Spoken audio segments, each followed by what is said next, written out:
Today we're installing a Madjax Acrylic Console designed for an E-Z-GO TXT. Included in the kit is the console itself, the mounting hardware with one set of keys, and the mounting brackets.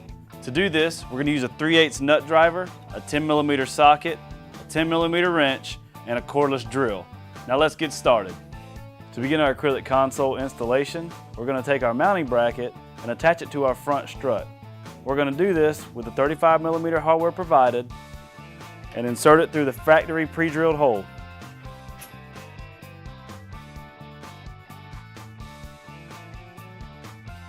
Now we have our hardware tightened, we're going to take the self-tapping screw that's provided in the kit and secure the lower half of the bracket.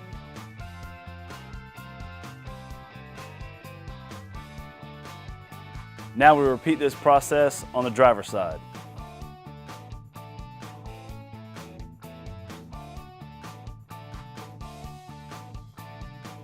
Now that we have our mounting brackets installed on our struts, we can attach our console.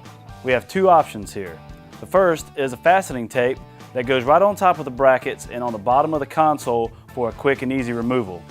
The other option is to lift the cup holder up. You'll notice a small hole.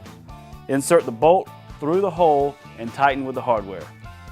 To do this, insert the bolt through the mounting bracket and into the cup holder and hand tighten. We'll repeat this process on the driver's side. Once both bolts are in place, we'll tighten completely.